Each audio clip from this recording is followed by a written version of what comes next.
আসসালামু আলাইকুম। বায়োবিতে স্বাগতম। আমরা আজকে আলোচনা করব নবম দশম শ্রেণীর জীববিজ্ঞান বিষয়ের চতুর্থ অধ্যায়ের দ্বিতীয় পার্ট নিয়ে। আজকের আমাদের আলোচনার বিষয় হচ্ছে সালোক সংশ্লেষণ। সো আমরা সালোক সংশ্লেষণ বা ফটোসিনথেসিস নিয়ে আলোচনা করব। সালোক সংশ্লেষণ মূলত কাকে বলে এটা সবার আগে বুঝতে হবে। তো আমরা সালোক সংশ্লেষণের সংজ্ঞাতে চলে যাই। সালোক সংশ্লেষণ, শ্বসন, রেচন এগুলো সবই হচ্ছে মূলত শারীরবৃত্তীয় প্রক্রিয়া, অর্থাৎ এই সকল প্রক্রিয়াগুলো সবই হচ্ছে কোষের অভ্যন্তরে ঘটে। তাহলে আমরা শারীরবৃত্তীয় প্রক্রিয়া বলতে ওই সকল প্রক্রিয়াগুলোকেই ভাবি বা বুঝি যে সকল প্রক্রিয়াগুলো কোষের অভ্যন্তরে ঘটে। তার মানে সালোক সংশ্লেষণও কোষের অভ্যন্তরে ঘটে। তাহলে আমরা সংজ্ঞাটা যদি এইভাবে সাজাই, যে শারীরবৃত্তীয় প্রক্রিয়ায় সূর্যালোকের উপস্থিতিতে এবং ক্লোরোফিলের সহায়তায় পাতায় উপস্থিত পানি এবং পরিবেশের কার্বন ডাই অক্সাইড পাতায় প্রবেশ করার পরে পরস্পর জারণ বিজারণ বিক্রিয়ার মাধ্যমে শর্করা জাতীয় খাদ্য তথা গ্লুকোজ তৈরি করে, তাকেই মূলত সালোক সংশ্লেষণ বলা হয়। তাহলে আমার মেইন থিমটা হচ্ছে মূলত গ্লুকোজ তৈরি করা, মূলত গ্লুকোজ তৈরি করা। তো এই যে গ্লুকোজ তৈরি করার জন্য সালোক সংশ্লেষণকে দুইটা পর্যায়ের মধ্য দিয়ে যেতে হয়। তাহলে আমি যদি বলি যে ফটোসিনথেসিস মূলত দুইটা পর্যায়ে ঘটে। একটা হচ্ছে আলোক পর্যায়, আরেকটা হচ্ছে মূলত অন্ধকার পর্যায়ে। তাহলে পর্যায় মূলত দুইটা, একটা আলোক পর্যায়, একটা হচ্ছে অন্ধকার পর্যায়। তো আলোক পর্যায়টাতে অবশ্যই আলোর প্রয়োজন আছে, আলোর প্রয়োজন আছে, কিন্তু অন্ধকার পর্যায়ে আলোর প্রয়োজন নেই। তো আমরা আজকের যে বিষয়টা আলোচনা করব সেটা মূলত হচ্ছে আলোক পর্যায়। আলোক পর্যায়ে কিভাবে কি ঘটে বা কিভাবে কি মানে তৈরি হয় এগুলো সব নিয়ে আলোচনা করব। বাই দ্য ওয়ে, আমরা আজকের আলোক পর্যায় নিয়ে কথা বলছি। আচ্ছা, আমরা জানি যে আলোক পর্যায়ের জন্য অবশ্যই আলোর প্রয়োজন আছে। তো আলোর তো আবার বিশেষ কিছু বৈশিষ্ট্য রয়েছে, যেই বিশেষ বা আইডিয়াল বৈশিষ্ট্যগুলো নিয়ে আলো যখন পাতার উপরে পড়বে তখনই কেবল সালোক সংশ্লেষণের আলোক পর্যায় শুরু হবে। সেই ক্যারেক্টার গুলোকে আমরা আইডিয়াল ক্যারেক্টার বলতে পারি, এবং সেই আইডিয়াল ক্যারেক্টার গুলো হচ্ছে, যেমন আমি যদি বলি যে 400 থেকে 480 ন্যানোমিটার এবং 680 ন্যানোমিটার তরঙ্গ দৈর্ঘ্যের মধ্যে সালোক সংশ্লেষণ সব থেকে ভালো হয়। এরপরে হচ্ছে বেগুনি, নীল, কমলা এবং লাল, এই চারটা আলোতে সালোক সংশ্লেষণ ভালো হয়। এর মধ্যে যদি স্পেসিফিক্যালি বলি তাহলে লাল আলোতে সালোক সংশ্লেষণ সব থেকে ভালো হয় এবং 22 থেকে 35 ডিগ্রি সেলসিয়াস তাপমাত্রার মধ্যে ভালো হয়। তাহলে আমি যদি বলি যে সালোক সংশ্লেষণ আসলে আলোর সহযোগিতায় বা আলোর উপস্থিতিতে গ্লুকোজের সংশ্লেষণকে মূলত সালোক সংশ্লেষণ বলে।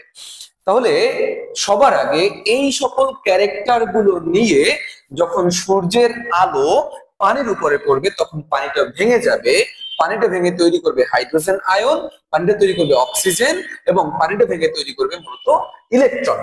এই যে পানি ভাঙার প্রক্রিয়া, এই পানি ভাঙার প্রক্রিয়াকে মূলত ফটোলাইসিস বলে। তাহলে আমি যদি একটু ভেঙে বলার চেষ্টা করি, ফটো মানে হচ্ছে আলো, ফটো মানে হচ্ছে আলো, আর লাইসিস মানে ভাঙা।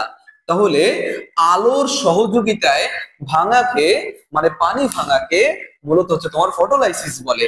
তো ফটোলাইসিসের আরেকটা নাম আছে, সেটা হচ্ছে পানি ভাঙার আরেকটা নাম আছে, যেটা হচ্ছে মূলত হাইড্রোলাইসিস বলে।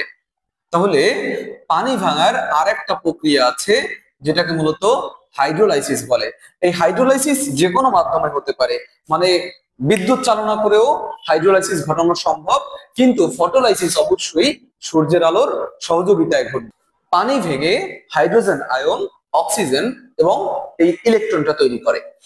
এই হাইড্রোজেন আয়নটা পাতার মধ্যে থাকা একটা জৈব অণু এনএডিপি H+ এর সাথে বিক্রিয়া করে।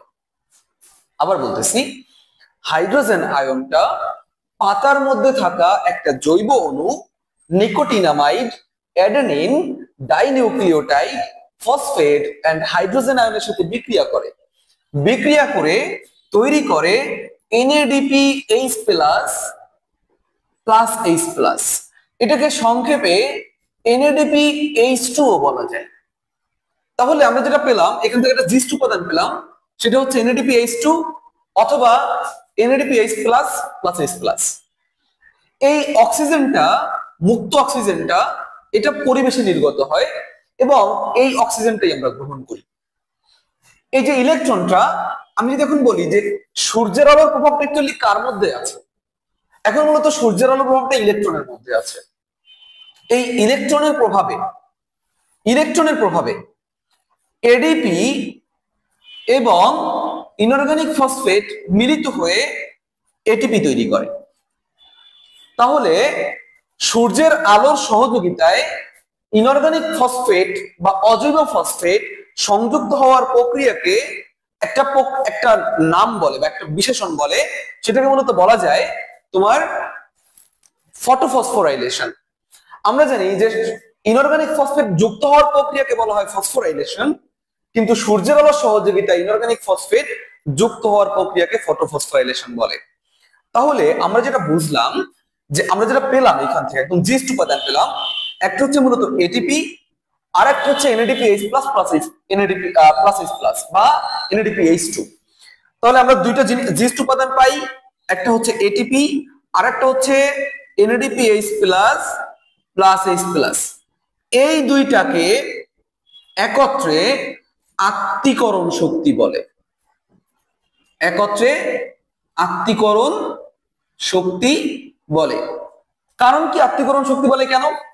কারণ অন্ধকার পর্যায়ে গ্লুকোজ তৈরি করার জন্য যে সকল এনার্জি গুলো দরকার বা যে সকল কাঁচামাল গুলো দরকার, এই সকল কাঁচামাল বা এই সকল এনার্জি গুলো সবই মূলত হচ্ছে এটিপি এবং NADPH plus plus H plus এর মধ্যে রয়েছে।